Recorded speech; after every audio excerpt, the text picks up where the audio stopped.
छोटी है, कमाल की है। गुरु पूर्णिमा के 12 रहस्य 1। अरश्य पराशर और निषाद कन्या सत्यवती के पुत्र महर्षि वेद व्यास जन्म लेते ही युवा हो गए और तपस्या करने द्वैपायन द्वीप चले गए। तब से वे काले हो गए, इसलिए उन्हें कृष्ण द्वैपायन कहा जाने लगा। यह भी कहा जाता है कि उनका जन्म यमुना नदी के बीच एक द्वीप पर हुआ था और वे सांवले थे, इसलिए उनका नाम कृष्ण द्वैपायन रखा गया। 2. सत्यवती महाराजा शांतनु की दूसरी पत्नी थी और चित्रांगद एवं विचित्र वीर्य उनके 2 पुत्र थे।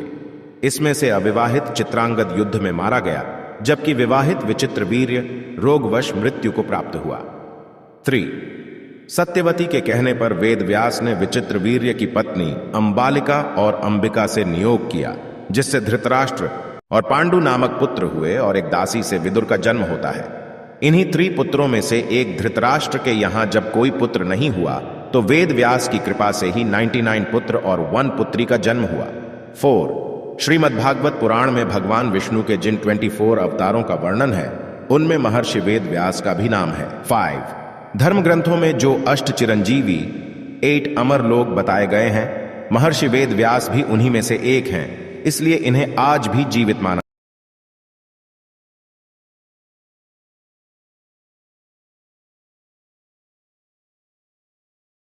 जाता है। 6. महाभारत के अंत में जब अश्वत्थामा ब्रह्मास्त्र छोड़ देता है तो उसके ब्रह्मास्त्र को वापस लेने के लिए वेद व्यास अनुरोध करते हैं, लेकिन अश्वत्थामा वापस लेने की विद्या नहीं जानता था, तो उसने उस अस्त्र को अभिमन्यु की पत्नी उत्तरा के गर्भ में उतार दिया था। 7. महर्षि वेद व्यास ने जब कलयुग का बढ़ता प्रभाव देखा तो उन्होंने ही पांडवों को स्वर्ग की यात्रा करने की सलाह दी थी। 8. महर्षि वेद व्यास ने ही महाभारत का युद्ध देखने के लिए संजय को दिव्य दृष्टि प्रदान की थी, जिससे संजय ने धृतराष्ट्र को पूरे युद्ध का वर्णन महल में ही सुनाया था।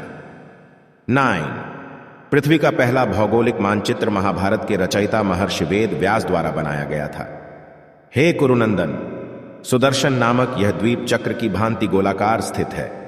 जैसे पुरुष दर्पण में अपना मुख देखता है, उसी प्रकार यह द्वीप चंद्रमंडल में दिखाई देता है।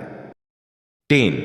कृष्ण द्वैपायन वेद व्यास की पत्नी का नाम आरुणि था, जिनके महान बालयोगी पुत्र शुकदेव थे।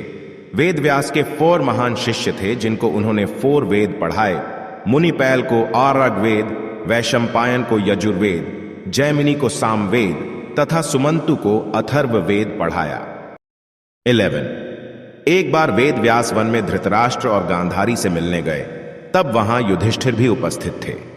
धृतराष्ट्र ने व्यासजी से अपने मरे हुए कुटुंबियों और स्वजनों को देखने की इच्छा प्रकट की। तब महर्षि व्यास सभी को लेकर गंगा तट पर पहुंचे। वहां व्यासजी ने दिवंगत योद्धाओं को पुकारा। कुछ देर बाद ही जल में से देखते ही देखते भीष्म और द्रोण के